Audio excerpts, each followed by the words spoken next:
I want to share for a moment here the story of Greg Matthews. He wrote a book called Wild Awakenings. I think everybody will find this compelling, what he shares about, life, death, why do bad things happen, where does faith play out in the middle of tough circumstances. He grew up in a family where his father left when he was 10. And, Greg would share, 10 years old when your dad leaves, it was kind of the end of the world for him. And he would go on to share, though, but he and his brother were close. And when they became adults, they planned this trip to Alaska. They were going to go on a moose hunt.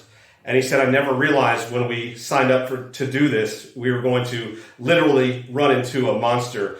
He would talk about, though, the challenge of what men sometimes face. And he said, when my dad left, I thought it must have been my fault. And then a few months later, I was going to see his new place. I thought, hey, he must have a great life. Maybe he lives in Disneyland. That's why he left. And he said he got to the place. It was a rundown apartment. And he said, I guess my dad didn't upgrade his life. He must just not have cared a whole lot about me.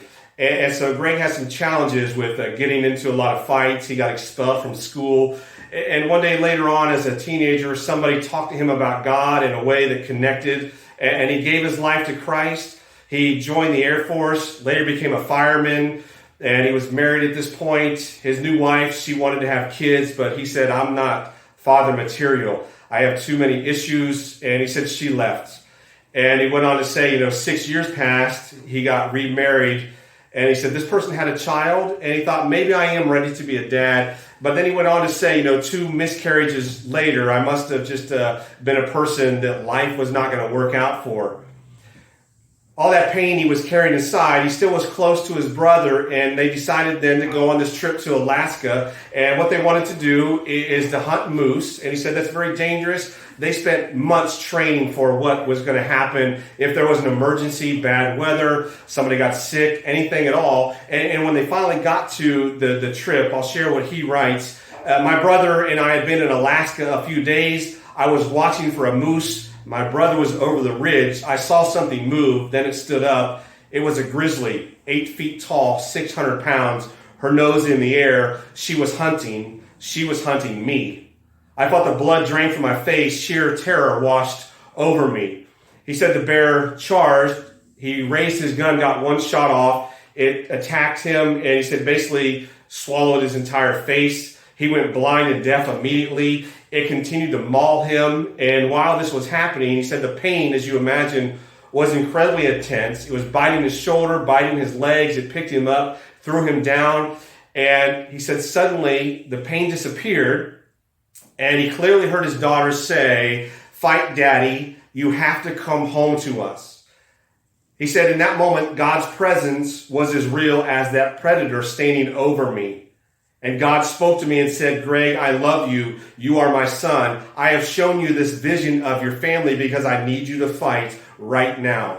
He said suddenly his hearing returned. He started to punch and kick the bear with, all his strength that he had. And after several minutes of this attack, finally his brother showed up who was hearing this taking place and trying to find him. His brother yelled at the bear. The bear dropped Greg, charged his brother. He heard one shot. The bear then stood up, ran off into the woods. It was a long time then to get down from the mountain, mile and a half journey. They went through grueling pain. He was losing all this blood, all this pain. And he said, they got to the bottom of the mountain. Other people were there that had a cell phone that worked, called 911. A helicopter took him to the hospital. And he said, I barely survived that trip. But he went on to say, this happened. And this is where things get just so compelling. He was in the hospital. Once his brother left, middle of the night, the nurses were outside. He was alone in this bed, couldn't, see, his hearing somewhat coming back, bandaged in this pain. Suddenly the images flashed back of what took place. And he would then pray this: "Where were you, God, when that 600-pound beast was ripping me apart? Why didn't you stop it? Where were you when I was screaming in pain and the grizzly was carving me up with her fangs?" And he said he felt that peace again. And suddenly he said, clearly in his heart, here's what Jesus said: "Greg, I never left you for a second during the entire attack. I was protecting you when you didn't even know I was protecting you.